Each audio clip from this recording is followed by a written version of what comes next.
talk about the next topic, that is nomenclature.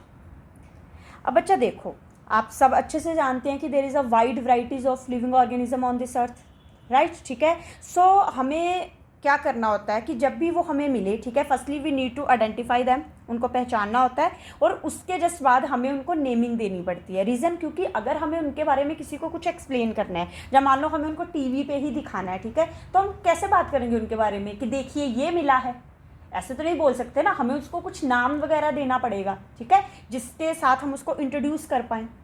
Clear है? ठीक है. So that's why nomenclature is must. ठीक है, नॉमेनक्लेचर देना पड़ता है. तो नॉमेनक्लेचर इज बेसिकली व्हाट?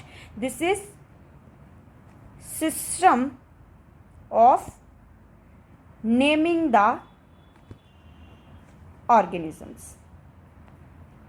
ठीक है, आप ऑफ की जगह फॉर भी लिख सकते हैं. ठीक है, this is system for naming the organisms. Clear? अब बच्चा ये जो नॉमेनक्लेचर है, ये एक्चुअली आप ऐसे कह सकते हो कि कुछ सर्टेन ऑर्गेनाइजेशंस के द्वारा किया जाता है. ठीक है, जिनमें से सबसे मेन है बच्चा ICZN, ठीक है, एंड ICBN. ठीक है, और भी बहुत हैं, लेकिन ये दोनों को तो आपको पता ही होना चाहिए. ICZN कौन है बच्चा? दिस इज, इसकी फुल फॉर्म क्या है? International code of zoological nomenclature. अब इससे आप समझ ही गए होंगे कि अगर मैंने जहाँ जोलॉजी का जिक्र किया है, तो ये जो ऑर्गेनाइजेशन है ये पक्का एनिमल्स की नेमिंग करती होगी, राइट? और जो ICBN है बच्चा, दिस इज इंटरनेशनल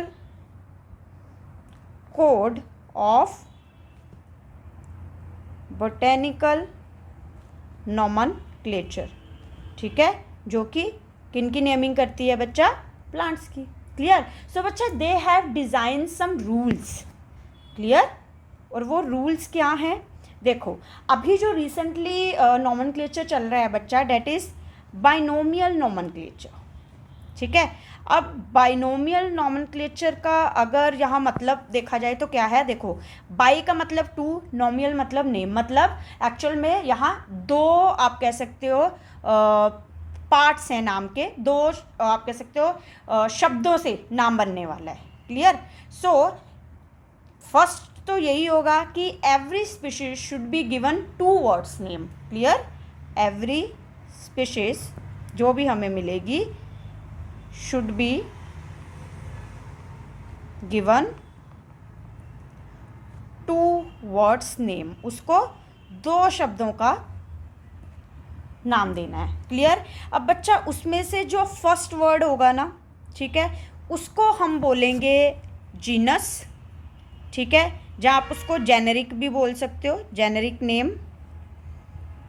और जो सेकंड वर्ड होगा उसको हम बोलेंगे बच्चा स्पीशीज, या फिर स्पेसिफिक एपिथेट.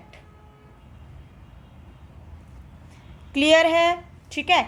इसके अलावा बच्चा अगर आप नोटिस करोगे कि जो साइंटिफिक नेम्स है ना, वो ना थोड़े नॉर्मल इंग्लिश से ना थोड़े अजीब होते हैं. जैसे फॉर एग्जांपल मैं यहाँ बात करूँ बच्चा मैंगो की. ठीक है, मैंगो तो आम का इंग्लिश का मतलब वो है, ट्रांसलेट है. ठीक है, लेकिन अगर साइंस में इसका नाम देखा जाए तो नेमिंग क्या है? Mangifera indica. ठीक है, ये मैंगो का साइंटिफिक नेम है.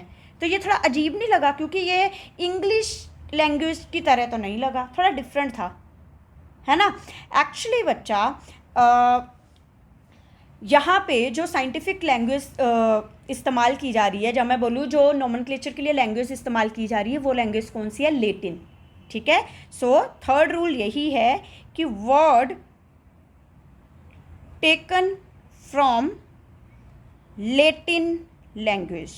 तो मतलब ऊपर जो अभी मैंने मैंगो का साइंटिफिक नेम लिखा है ना, वो लैटिन लैंग्वेज में है. ठीक है, तो बच्चा लैटिन लैंग्वेज ही क्यों? बिकॉज बच्चा दिस इज डेड लैंग्वेज.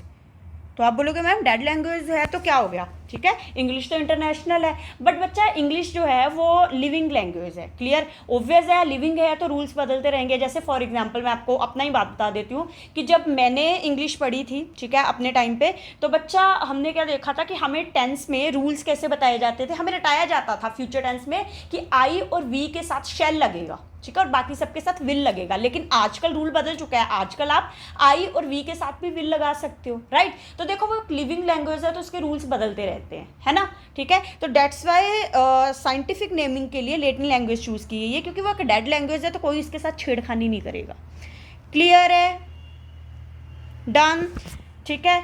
इसके अलावा बच्चा नेक्स्ट क्या हो सकता है, इसमें आप कह सकते हो rule.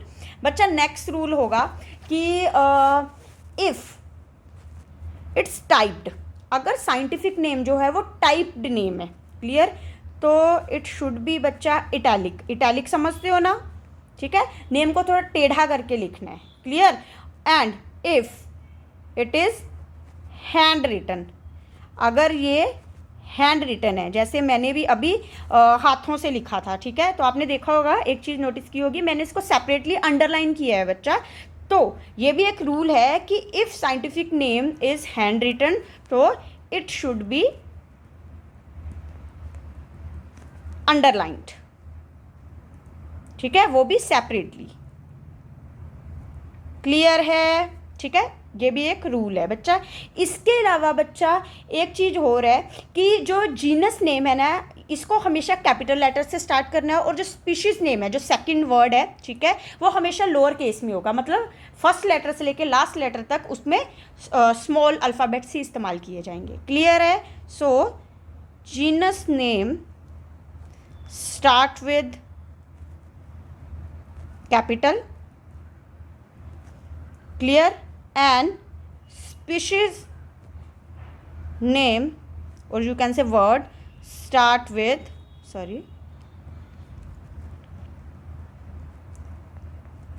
lower case, or you can say आप कह सकते हो स्मॉल लेटर्स में, ठीक है, स्मॉल अल्फ़ाबेट्स में। क्लियर है बच्चा, ठीक है। तो ये बच्चा एक्चुअल में कुछ रूल्स हैं जो आपको साइंटिफिक नेमिंग के दौरान थोड़ा सा ध्यान में रखने होते हैं। जैसे मैंने यहाँ भी बोला ना, genus name start with the capital letter, तो आप देखो मैंने जहाँ मैंजीफेरा इंडिका की एग्जांपल ली है ना, तो आप भी देखेंगे मैंने जीनस में पहला जो लेटर है वो कैपिटल रखा है, बाकी सारे नॉर्मल रखे हैं, ठीक है, स्मॉल अल्फ़ाबेट्स, और जो स्पीशीज़ है उसमें तो सारे के सारे ही स्मॉल है।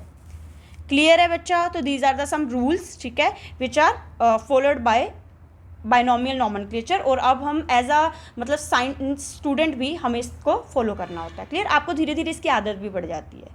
डन बच्चा। एक चीज़ यहाँ एक एक्स्ट्रा बोल रही हूँ कि जो बाइनोमियल नॉमेनक्लेचर है ना, ठीक है, इसको किसने दिया था, ठीक है बच्चा, this was given by Carolus Linnaeus.